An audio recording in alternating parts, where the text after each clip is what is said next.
So this team's turnaround, people point to so many different factors, so many different moments. The team meeting, which you were a very big part of that night. What do you think was the key to the turnaround for this season? Well, I mean, I feel like we had a good team. We kind of sandwiched a lot of our bad play / bad luck into like kind of a short period of time. And then after that, we were kind of able to refocus and get momentum again. We never really lost touch in the clubhouse, and that's a big factor. If you're going to be able to pull yourself out of something like this.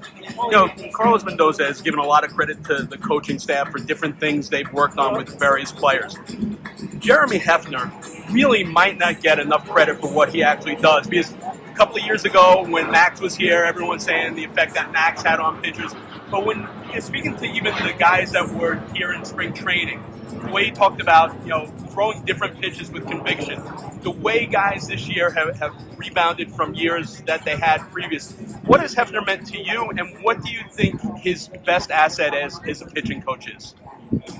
Hef's been awesome. I mean, I don't know. I'm in a different phase than a lot of these guys where I'm kind of, in charge of my own pitching, but Hef plays into that nicely because we can have honest conversations, and he's an extra set of eyes and somebody that I really trust his opinion. And he's been through it too. Obviously he pitched and he's been doing this job a long time now too. So he just has a nice demeanor about him.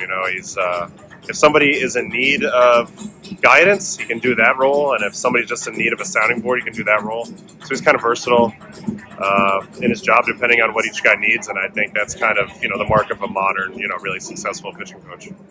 Last year, there was so much made of the baby Mets. They all came through during the year. This year, not until last week, was a rookie inserted into the lineup. But it's been unbelievable what he's been able to accomplish. Yeah. What have you noticed about the influx of the younger players and how major league ready they are? Even if their stats weren't off the charts in the minors, they come here and seem to adapt rather quickly.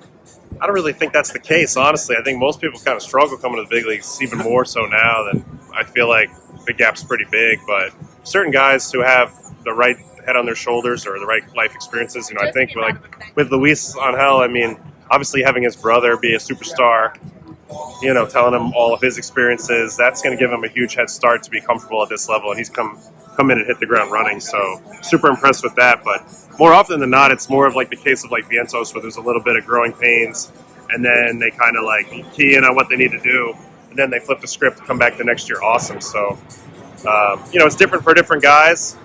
But, getting comfortable up here, it can take a guy a day, it can take a guy a year. It's tricky. Well, to that, on that vein, you take a look at, Alvarez's struggles at the plate this year compared to last year, and over the last 6 or 7 games, it seems like he's flipped the switch. What is it about him that he's kind of been able to maintain that positive attitude? Like, you wouldn't know if he had 3 home runs in 6 games, or he had none in 20. What have you noticed about him as a catcher? I mean, every once in a while, there's a kid that comes around that even if he's struggling, he's going to, you don't worry about him, right? I think Alvy's that guy for us. He's one of the best young players I've played with in my career. His energy is infectious. He really cares about his teammates. He cares about winning. He knows he has a big job behind the plate, even if he's not swinging it. Obviously, he knows what he can do offensively, so it's frustrating to him, but he never, ever let that get in the way of doing his, most important job, which is, getting outs with the pitchers. So that type of demeanor and his energy is it's special for real, and his talent's there, and you're starting to see him get more comfortable and make the adjustments at the plate. I think this will just be a small blip offensively. I think he's going to be a really great offensive player in his career too. Awesome. Lastly, so as a player, you've been through this, where as the games wind down and it's the last home game of the season, you might be a free agent. None bigger right now than a guy who's spent his whole career as a New York Met. When you're a player, does that even enter your mind, in that last game, wow, this could be my last game at Citi Field as a Met, or do you just try and block? I mean, can you block that out? And I think while you're in your at-bats, you're not thinking about it, or while you're in the field, you're not thinking about it, but there's plenty of time in baseball to be thinking about stuff like that. And, Pete's a guy that, he wears his heart on his sleeve, and he's never been shy about sharing his happiness here and his passion for this organization, this city, and this team. And so I'm sure it's thinking about it a lot, but I think the best thing for him is that we're in the race. So it's not all about him, it's about the team and about this journey as a group. And I think he's able to kind of key in on that and give himself a little bit of a break from that other stuff that's probably taking up his mind at other times.